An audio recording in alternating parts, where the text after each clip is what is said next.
I'm John Scott in for Shepard Smith. We begin with breaking news on North Korea's nuclear program. The Washington Post reports dictator Kim Jong-un and his regime have successfully developed a miniaturized nuclear warhead that can fit inside its missiles. The Post, citing a confidential assessment from U.S. intelligence officials, they say it shows North Korea has crossed, quote, a key threshold on the path to becoming a full-fledged nuclear power. It's not just U.S. officials saying this. Japan's defense ministry also reports it's possible North Korea has made mini nuclear weapons. Japanese officials say it would mean North Korea's nuclear program has entered, quote, a new stage. Let's bring in Peter Finn, national security editor for the Washington Post. Peter, a lot of observers say that Kim Jong-un has been acting more belligerent of late. Maybe the fact that he has apparently succeeded in mating miniaturized nuclear weapon to a missile is part of the reason why? Yeah, I think he's becoming more confident about his capabilities, both his ability to launch an intercontinental ballistic missile, and now, as we're reporting, that they have a miniaturized nuclear weapon that they can mount on a missile. So those are two very significant developments, and they've come at a much faster pace than I think most people anticipated. So that may account for some of his confidence. You had three reporters on this story. I know you were the editor. When you read what they came up with from the Defense Intelligence Agency, I mean, was it one of those smack your head kind of moments and say, holy cow, this is a game changer?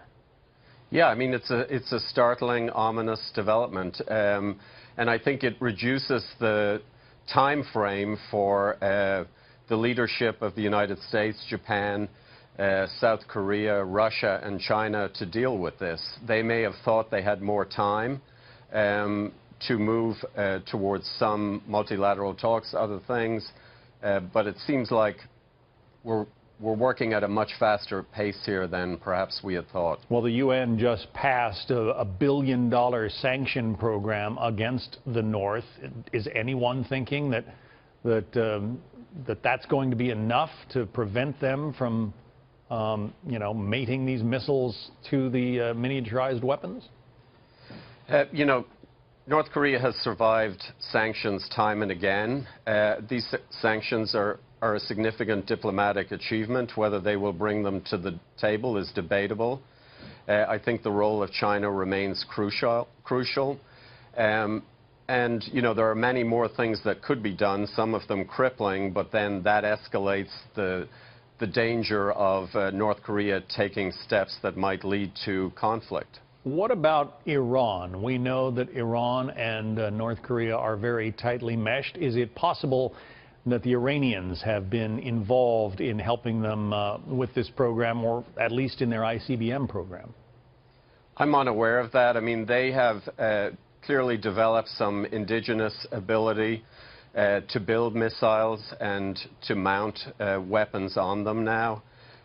They've been recruiting expertise for quite a long time, including from the former Soviet Union.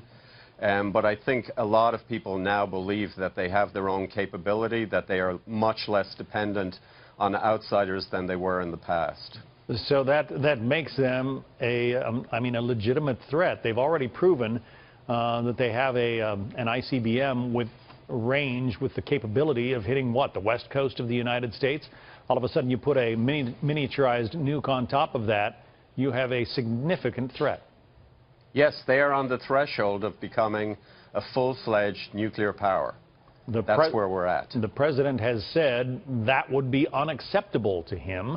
So how does the United States deal with this new reality? That is one of the conundrums here. This is, as many people have pointed out before, this is a situation with only lousy options for the president and for the leaders of other countries. Any kind of military escalation is going to quickly lead to the deaths of tens of thousands of civilians. South Korea, Japan, and obviously now there is an increasing threat to the United States. There are disagreements, as your Washington Post article points out, as to exactly how many weapons or warheads the North possesses. I suppose at this point, if they've managed to shrink them down, the number is almost not a critical component of this. I mean, if the United States does have a credible missile shield, you can shoot down a few of them, but it only takes one getting through. Right. I mean, I think the bottom line here is most people would argue that one is too many. Yeah, I think we all would. Peter Finn, the editor at the Washington Post, who handled this groundbreaking story. Peter, thanks for being with us today. My pleasure.